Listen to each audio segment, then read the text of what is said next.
안녕하세요. 아토조 논술 아카데미 명문대 대표 강사 정현구입니다. 이 시간에는 2023학년도 서울여대 논술 전형에 대해서 알아보도록 하겠습니다. 2023학년도 서울여대 발표에 따르면 문과 기준으로 봤을 때 수시로 총 92명을 논술로 선발하겠다라고 발표하고 있는데요. 보시다시피 서울여대는 각 학과별 논술 선발 인원이 그렇게 많은 편에 속하는 학교는 아니지만 애초에 학과별 인원이 많은 편이 아닌 학교이기도 하고 또 전형별 선발 인원에 있어서는 논술 역시 다른 전형과 비슷한 수준이라고 할 수 있습니다.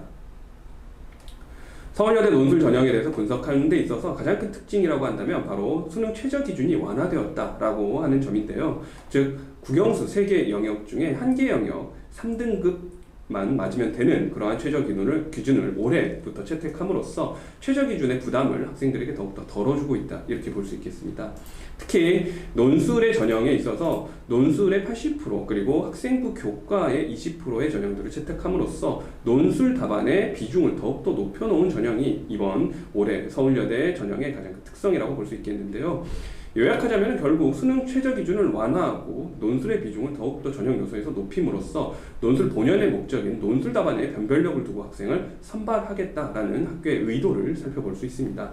특히나 단순히 그냥 이 학생부 교과의 비중이 줄어들었다라는 정도에 그치지 않고 내신 반영 비율에 있어서도 그 등급 간 차이를 완화시킴으로써 학생들의 내신 반영도 다소 이 논술 전형에 있어서 줄어들었다라고 볼 수 있겠습니다. 특히 5등급 정도까지의 학생까지는 별다른 페널티 없이 이 논술을 볼 수 있게끔 조건을 마련하고 있으니까 이를 참고하여 지원을 하는 것이 좋겠습니다.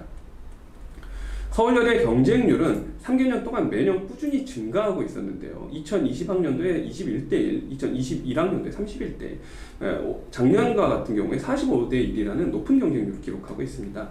이러한 경쟁률의 증가를 분석해 보건대 최저 기준은 완화되고 경쟁률은 증가되었기 때문에 실질 경쟁률은 더욱더 올라간 시험이다, 이렇게 생각해 볼 수 있겠습니다. 경쟁률에 있어서도 결국 논술 답안의 변별력이 더욱더 중요해진 시험이다 라고 생각해 볼 수 있는 것이죠.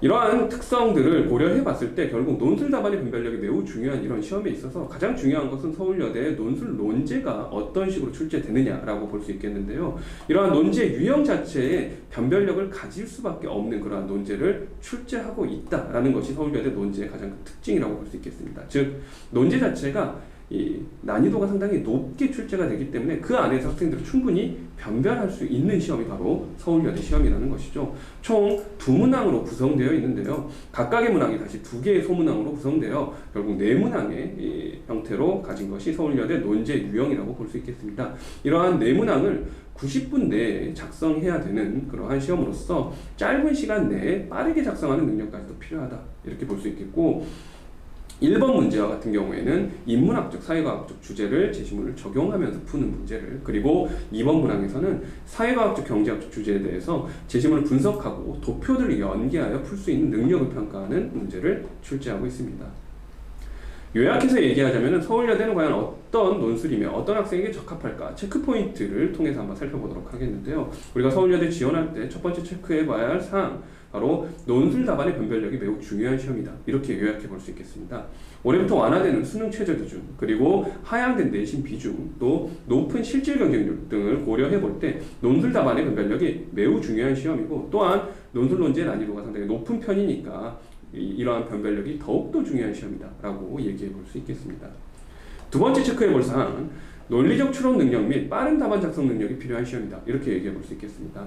제시문들의 서너 개로 구성되어 있는 논제 요구사항들이 나타나는데, 그러한 제시문들을 정확하게 연결하고 긴밀한 연결을 통해서 정답의 방향성을 도출해야 되는 문제를 출제하고 있는데요. 그 정답의 방향성에 있어서도 결코 다른 학교에 비해 쉽게 내지 않는다, 오히려 어려운 시험이다 라고 볼 수 있겠습니다. 정답의 방향성들이 좀 깊은 독해를 요구하고 이에 대한 추론들을 요구하고 있기 때문에 그에 대한 연습들이 계속해서 이루어지는 것이 필요하다. 그리고 그 정답의 방향성에 대해서 빠르게 작성하는 능력까지 연습하는 것이 필요한 시험이 서울여대 시험이다 라고 볼 수 있겠습니다. 마지막으로 세 번째 체크포인트, 도표 분석 능력이 매우 중요한 시험이다라고 볼 수 있겠습니다. 다른 학교들처럼 단순히 한두 개 정도의 도표를 출제하고 제시문과 연계해서 푸는 문제를 출제하는 것이 아니라 대여섯 개의 많은 도표들을 나열해 놓고 이러한 나열을 학생 스스로 연계성을 찾고 그에 대한 논리적인 연결까지 요구하는 것이 바로 이 서울여대 2번 문항에서 출제되는 문항의 형태입니다. 즉 도표를 잘 분석하는 것도 중요하지만 도표의 핵심 논지를 찾은 후에 스스로 논리적으로 연결하는 능력까지 요구하는 논제를 출제하고 있다. 그래서 논제의 난이도에 있어서부터 변별력이 있는 문제를 출제하는 것이 서울여대의 특성이다 라고 생각하면 되겠습니다. 이상 2023학년도 서울여대 논술에 대해서 알아봤습니다. 계속해서 변형사항에 대해서는 앞토지에서 업데이트 해드리도록 하겠습니다. 저는 정현국 강사였습니다. 감사합니다.